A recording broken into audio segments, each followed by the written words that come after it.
Hey guys, thanks for tuning into Nev's Garage. Now if this is your first time joining us here, please hit that old subscribe button and also toggle on the little old bell. That way you'll be notified when the next video comes out. What we're talking about today though is old electronic devices that you find in your drawer.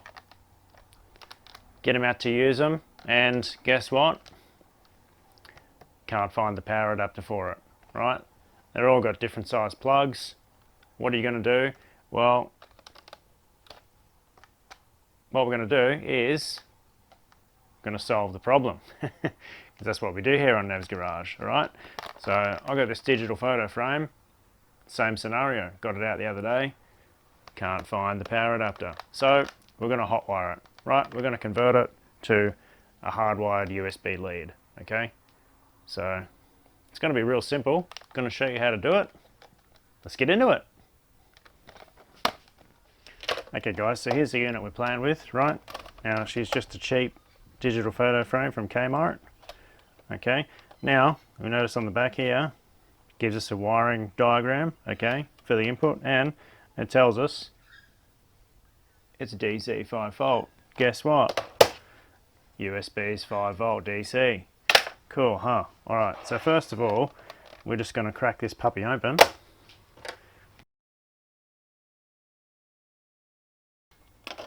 Alright, there we go, we've got it open. Very, very basic inside. We've just got a main board, a screen, and a couple of connectors that connect the two together. Okay, now what we're interested in, of course, is the power input. So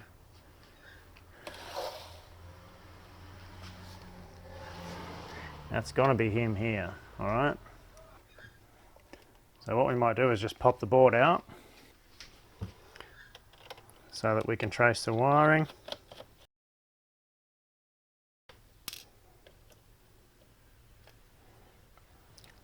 Okay, there we go. Here's our input.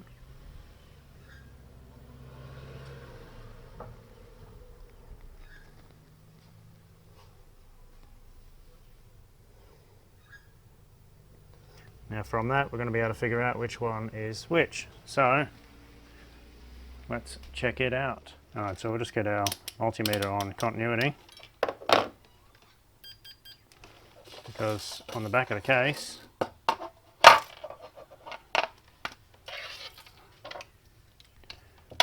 it tells us how it's wired. Okay, so the pin is positive and the case is ground. So let's find out which one is the pin.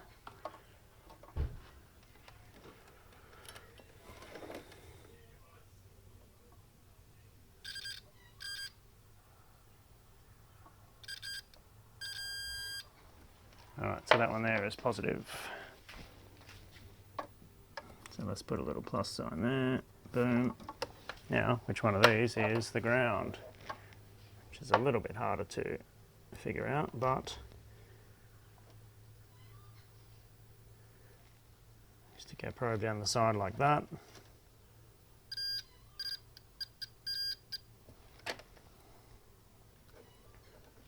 Quite possibly it's both. That should be it there.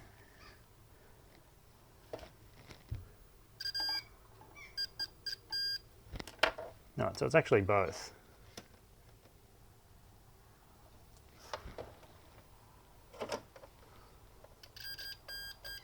Both those pins, so that makes it super easy.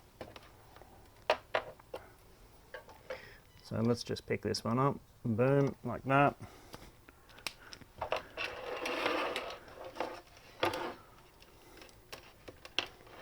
Okay. Now, what we need to do is prepare our input cable. So let's just push this out of the way for a moment. Here's our USB cable. Now this is just a standard phone charging cable for Android or anything else other than Apple, right? So it's a USB-B. And we're just going to chop the end off. Boom, like that, okay? And now we're just going to strip it back like that, and we've got 2 cables inside. Alright, so this is just a charging cable. Woohoo! How cool is that? Alright, so we've got enough cable there, and guess what? Red positive, black negative. How super easy is that? So let's just strip these back, like so.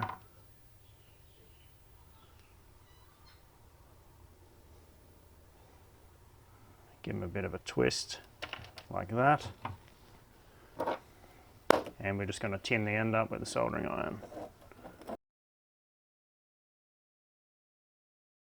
Okay, so that's our cable prepped. Now, we're going to need a place to pop it in through the case. That rhymes. Plenty of room here to pop the cable through, so I reckon we're going to pop a hole there and just come straight in. Alright, so let's do that. So let's get our little battery drill here with the drill bit on the end, and we're just going to pop a hole straight through here.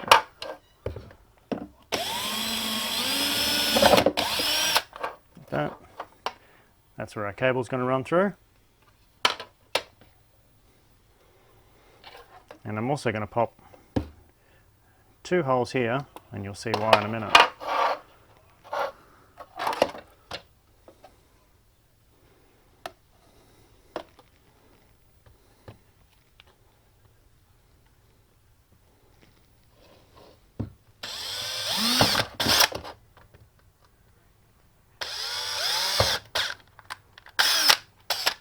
Like that. Okay, lovely. Alright, now we're going to feed our new power cable through the new hole, like so. Alright.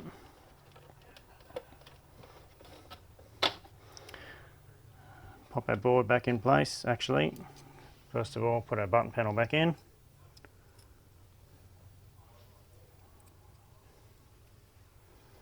Which went somehow like this.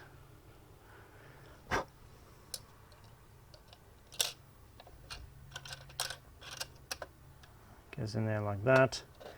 And then the play button.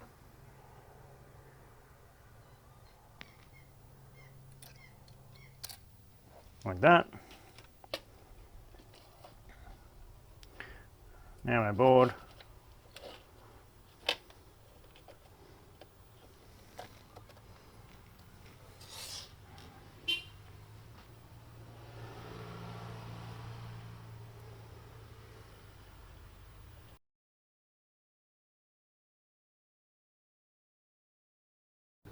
Alright, he's back in. Okay, now the reason I put the extra holes in here is to make the cable tug proof. What do I mean by that? Well, because it's going to be hardwired into the board, we don't want the cable to get pulled off the board, which in things like this is sort of inevitable. Okay, so what we've done here is just created a way so I can zip tie it to the case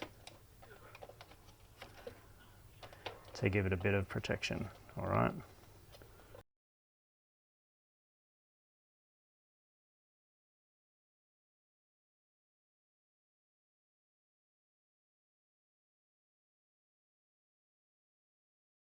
Alright, now we're going to get our solder on.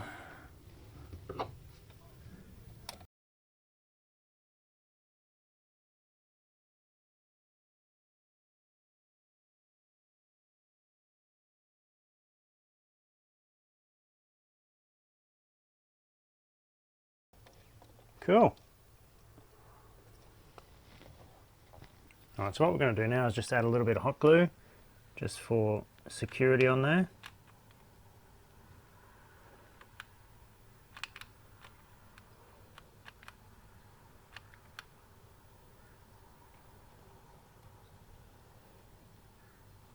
Like that.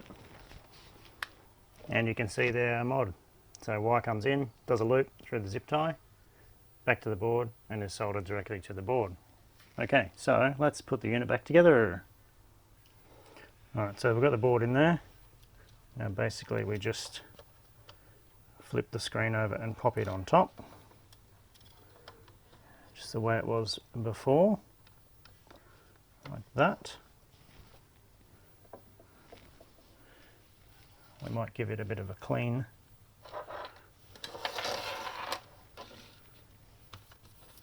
While we're at it.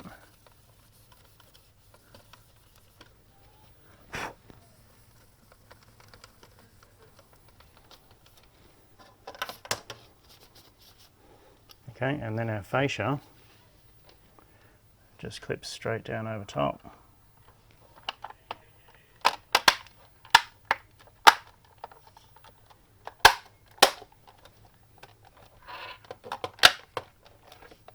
Like that.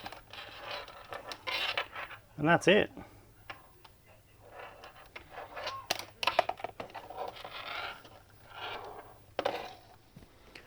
Alright, so let's give it a try.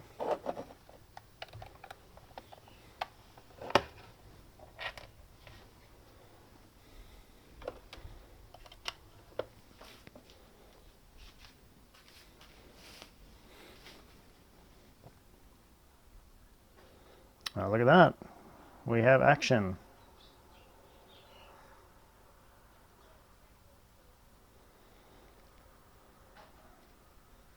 Excellent. Alright, well, she works. Looks pretty neat. Just got the cable going in the back there. You can't really tell. That's how it looks from the back. And yeah. Cool. Alright guys, well, it's all fixed. So that's how easy it is to get a device going but you've lost the power adapter. So don't freak out and throw it in the trash. As long as she's a 5-volt DC input, all you got to do is just hotwire it with an old USB cord. Alright, so that's it for this episode. Once again, thank you for tuning in. Thank you also for liking and sharing our videos here on YouTube, and of course subscribing. Now make sure you hit us up on our socials at Gossam Media. Follow us on Instagram, and we'll see you next time on Nev's Garage. Bye.